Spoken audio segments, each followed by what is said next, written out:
Spain European countries کا ایک ایسا ملک جس کو سب سے پہلے اسلامی شہر ہونے کا فخر حاصل تھا. مسلمانوں نے سب سے پہلے یورپ میں جو داخلہ کیا تو اسپین کے ذریعے، اندلس اس کو کہا جاتا ہے، اور یہ اسلامی سلطنت کا مرکز تھا اس وقت. طارق بن زیاد کے ذریعے سے اندلس میں داخلہ ممکن ہوا. یہ کب کی بات؟ حضور صلی اللہ علیہ وسلم کے وصال کے 80 سال بعد، یعنی 90 ہجری میں اندلس میں اسلامی فوجیں آ گئی تھی اور یورپ میں اسلامی پرچم لہرا رہا تھا. اور اس کے بعد سے لے کر تقریباً 750 سال تک اسلامی پرچم لہراتا رہا. اور اسپین اتنی ترقی کر چکا تھا، اتنی ترقی کہ مصر میں نے خود دیکھا ہے لائبریری میں بعض یورپین کنٹریز کے جو بادشاہ ہوا کرتے تھے اس زمانے میں، ان کے خط ہیں. اسپین کے علماء کے نام پر انہوں نے خط لکھا ہے کہ آپ کے پاس جو علم و فن ہے وہ ہمارے بیٹوں کو سکھا دیں. تو اس وقت اسپین میں جو عرب علماء موجود تھے ان کے پاس یورپ کے بادشاہ اپنے بچوں کو بھیجتے تھے پڑھانے کے لیے، اور وہ آتے تھے اسلامی علوم پڑھ کر کے جاتے تھے. اسلامی علوم پڑھ کر کے جب واپس جاتے تھے تو یورپ میں لوگ انہیں دیکھنے کے لیے جمع ہو جاتے تھے کہ یہ عرب والوں سے پڑھ کر کے آیا ہے، اسپین سے پڑھ کر کے آیا ہے. یہ ہمارا ایک شاہانہ سطوت کا نظام رہا علم کے معاملے میں، کردار کے معاملے میں. تاریخ پھر بدلتی چلی گئی. یورپ نے اتنے علوم حاصل کیے علماء سے، اسلامی علماء سے. آج بھی امریکہ کی کیلیفورنیا یونیورسٹی میں ڈاکٹریٹ پر، خاص طور پر بچوں کے بیماریوں کے متعلق جو بھی ڈاکٹریٹ کرتا ہے اس کی سب سے پہلی کتاب ابو علی سینا رحمت اللہ علیہ کی ہے. آج بھی وہ کتاب القانون نام سے پڑھائی جاتی ہے، اگرچہ اس کا انگریزی ٹرانسلیٹ ہوا ہو، لیکن سب سے پہلے اس فن میں لکھی جانے والی کتاب اسپین کی تھی. علماء نے اس قدر ترقی کی تھی. بہت سارے معاملات پھر میں کبھی اس عنوان پر عرض کروں، لیکن اسپین کی یہ ترقی اچانک رک کیسے گئی؟ اسپین میں آج اگر آپ جائیں تو مسلمانوں کو وہاں پر علل اعلان نماز پڑھنے کی آج اجازت نہیں. جس ملک میں 700 سال ہم رہے، جگہ جگہ پر مسجد قرطبہ کا نام سنا ہوگا، دنیا کی بہت بڑی عالی شان مسجد آج بھی ہے. تقریباً ایک اندازے کے مطابق اسپین میں 500 مسجدیں آج چرچ بنی ہوئی، وہاں گھنٹیاں بجائی جاتی. کچھ مسجدیں تو گھوڑوں کے استبل بنائے گئے. آج یورپ میں وہ ملک باقی ہے جہاں ہماری ثقافت، ہماری تاریخ 700 سال تک باقی رہی. کیا ہوا کیا تھا؟ ایک دور ایسا آیا کہ لوگ اپنے بچوں کو پھر اتنا ماڈرن کرتے چلے گئے، اتنا ماڈرن کہ پھر ان مسجدوں کے مصلی پر آنے والے باقی نہیں رہے. 700 سال میں یورپ سارا علم لے کر وہ ترقی کی طرف چل پڑا، اور پھر انہوں نے فیشن یہ دے دیا اپنا ماڈرن کلچر، ننگے پن کا رواج. اس لیے کہ ہمیشہ یہود و نصارہ مسلمانوں کو تباہ کرنے کے لیے جو آلہ اپناتے ہیں وہ بے حیائی کا ہے. اوریانیت، ننگے پن کو وہ ہمارے اندر داخل کر کے آسانی سے جنگ جیت جاتے ہیں. یہی اسپین میں ہوا. انہوں نے اوریانیت کو ایک فیشن دے دیا، ننگے پن کو پورے علاقوں میں مشہور کروایا. پھر مسلمان کیا تھے؟ وہ پہلے کے مسلمان نہیں تھے. طارق بن زیاد جو عرب سے کشتیاں لے کر کے جب یورپ کی طرف آئے تھے تو انہوں نے سمندر کے پاس پہنچ کر اپنی کشتیاں جلا دی تھیں کہ کوئی واپس جانے کا نام نہیں لے گا، یا تو پھر اسلام کا پرچم یہاں لہرائیں گے یا یہیں مر جائیں گے. وہ جذبہ لے کر کے وہ نکلے تھے، ویسے پھر باقی نہیں رہے. اس لیے کہ ہمارے پہلے کے بزرگوں نے جو سجا سجا کر کے ہمیں دیا تو لوگوں کو کھانے پینے کی عادت بن جاتی ہے. اب ہمارا کام کیا ہے؟ یہی معاملہ آج بھی چل رہا ہے. اسپین میں جو ہوا 700 سال کے بعد ڈھیلے پڑ گئے، اخلاق میں کمی، اعمال میں کمی، بدکاریاں عروج پر آنے لگی. پھر لوگ اذانوں سے دور، نمازوں سے دور. پھر ایک وقت ایسا بھی آیا کہ بدعملی بڑھتی چلی گئی، لوگ علماء اسلام نہیں بنا رہے تھے، اب لوگ حافظ قرآن نہیں بنا رہے، جس کو دیکھو وہ الجبرا پڑھا ہے، جس کو دیکھو وہ قانون پڑھا ہے، اپنے بچے کو کوئی انجینئر بنائے۔ انہی تمام چیزوں میں جب ملک لگ گیا تھا تو دین کی حفاظت کے لیے جو علماء تھے وہ کم ہونے لگ گئے۔ علماء کہاں آسمان سے ٹپکتے ہیں؟ علماء کہاں زمین سے نکل کر کے آتے ہیں؟ کسی کی گود ہی سے تو آتے ہیں۔ جب اکثر لوگ اس بات کا یہ ارادہ طے کر کے بیٹھ جائیں کہ نہیں، مجھے میرے بیٹے کو قرآن کی طرف نہیں بڑھانا ہے، نہ حدیث کی طرف، پھر تمہارے دین پر ایسی سختی آ جائے گی کہ کیسے حفاظت کرے، کون حفاظت کرے؟ آج ایک مثال میں دوں، ہندوستان اگر اعلان کر دے کہ اب فوجی ہم نہیں بنائیں گے کسی کو، اس لیے کہ فوجیوں کو بہت تکلیف ہوتی ہے، سپاہی بیچارے بارڈر پر دن رات کھڑے رہتے ہیں، سوتے نہیں ہیں، اتنی بہت ساری تکلیف ہوتی ہے، لہذا آپ سے فوجی نہیں بنایا جائے گا، اعلان کر دے۔ پھر 5 سال کے بعد دیکھیں ہر ملک ٹوٹ پڑے گا ہندوستان پر، کیا ایسا نہیں ہوگا؟ ایک نظام ہے ہر ملک کا، ہم ڈیفنس کے لیے فوجی بناتے ہیں، اگرچہ اس میں مشقت ہے، تکلیف ہے، لیکن وہ ملک کی حفاظت کے لیے ضروری ہے۔ بلکہ کئی ملک ایسے ہیں، مصر میں نے قانون دیکھا ہے، جو بھی لڑکا کالج پڑھے گا 2 سال اسے فوجی ٹریننگ میں رہنا ہی ہے، کمپلسری۔ اسرائیل میں تو آج ایسا قانون ہے کہ وہاں لڑکیوں کو بھی 4 سال فوجی ٹریننگ میں رہنا ضروری ہے، وہ کسی بارڈر پر یا کسی مشن پر، لڑکیاں بھی اور لڑکے بھی، جب تک وہ فوجی بن کر کے نہیں آئیں گے انہیں ملک کوئی بھی جاب نہیں دے گا، گورنمنٹ کی کوئی نوکری نہیں ملے گی۔ بہت سارے ملکوں میں یہ نظام ہے۔ کیوں یہ عدالت کی طرف سے حکم آتا ہے کہ تم بناؤ؟ کیونکہ یہ پورے ملک کی حفاظت کا معاملہ ہے، اور جب ہم علماء اور حفاظ قرآن نہیں بنائیں گے، چند سالوں کے بعد دیکھو ہمارا پورا معاشرہ ٹوٹ جائے گا۔ یہ علماء فوج کا کردار ادا کرتے ہیں، ختم ہو جائیں گے، پھر آپس میں لڑ مر کر کے سب لوگ اپنا دین تباہ کر جائیں گے۔ اسپین میں یہی ہوا، آخری وقت تھا کہ لوگ اپنی عیاشی میں مصروف، ایک چوراہے پر عیسائیوں نے ایک پاگل آدمی کو کھڑا کیا، وہ حضور کی شان میں گالیاں دے رہا تھا، برے بھلے جملے کہہ رہا تھا دن بھر، تو لوگ وہاں سے گزرتے گئے، دیکھ رہے تھے، میرے آقا صلی اللہ علیہ وسلم کی شان میں وہ گالیاں بکتا رہا۔ لوگوں نے کہا پاگل ہے، چھوڑو، اس سے ہمارا کیا ہونے والا ہے؟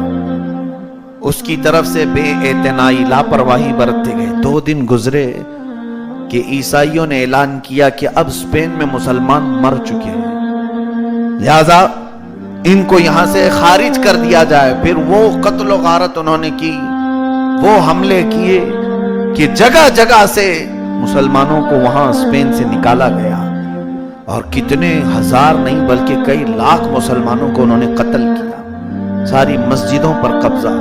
چند سالوں کے بعد اسپین جو اندلس تھا وہ اسپین میں بدل گیا، آج وہاں اسلامی کسی بھی عبادت کو علل اعلان کرنا جرم کہلایا جاتا ہے۔ اور ہمارے کچھ ساتھی بھی پڑھنے کے زمانے میں آئے تھے، ان کا نام ریمونڈ ہے، ریزف ہے، یہ مسلمان ہیں، کہتے ہیں کہ ہم عبداللہ احمد محمد نام سے اپنے ملک میں رجسٹری کروا ہی نہیں سکتے، مسلمان نام نہیں رکھ سکتے، ہم پکارنے کے لیے وہی نام رکھیں گے، جوزف رکھیں گے، ریمونڈ رکھیں گے، ریچرڈ نام ہے، مسلمان لڑکوں کے نام ہے، ان کے پاسپورٹ پہ یہی نام ہے، اور اسی نام سے وہ پڑھنے کے لیے بھی آیا کرتے تھے۔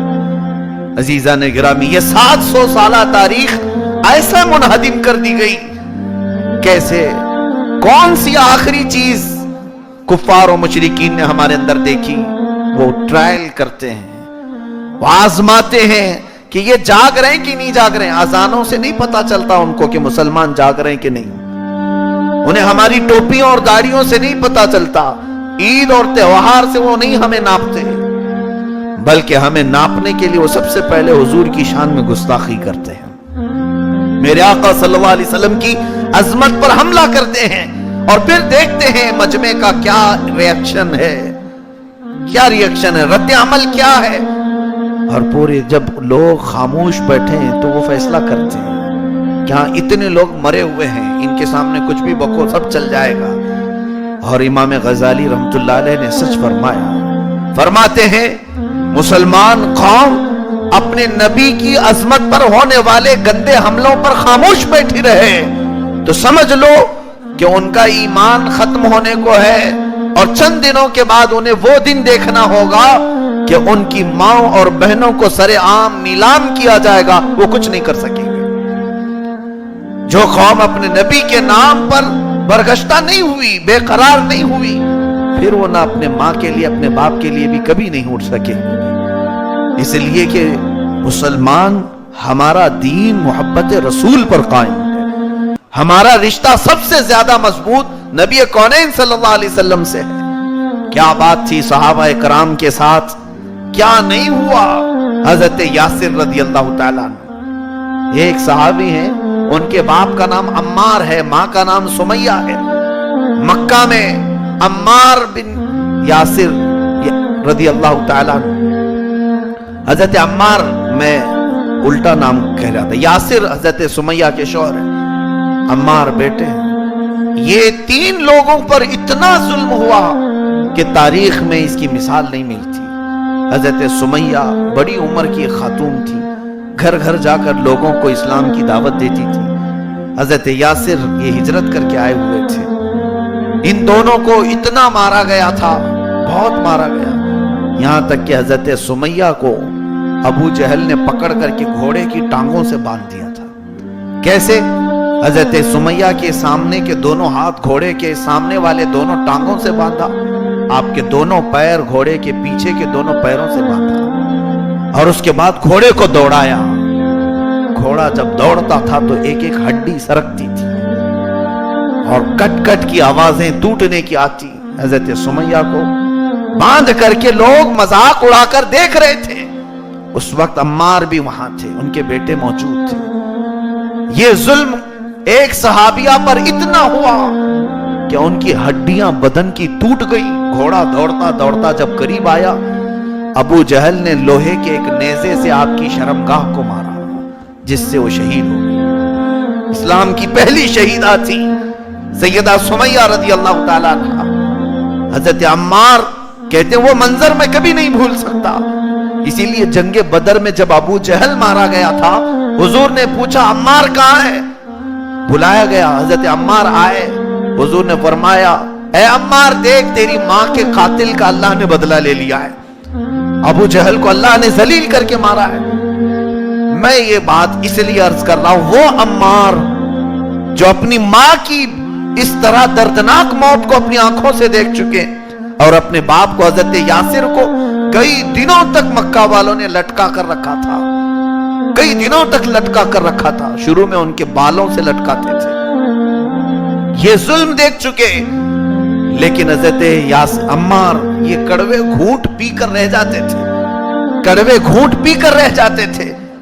لیکن اللہ اکبر، ایک وقت وہ بھی آیا جب کبھی کسی نے میرے نبی کے نام پر بات کی، او حضرت عمار کا حال یہ ہوتا کہ جلال کی وجہ سے آپ کی آنکھیں باہر آ جاتی اور ایسے بپھر جاتے جیسے کوئی خوفناک شیر ہو، اور پھر اسے تہ تیغ کر کے آتے تھے، چاہے وہ جہاد کے معاملات میں ہو یا کسی بھی دوسرے شہر کا ہو۔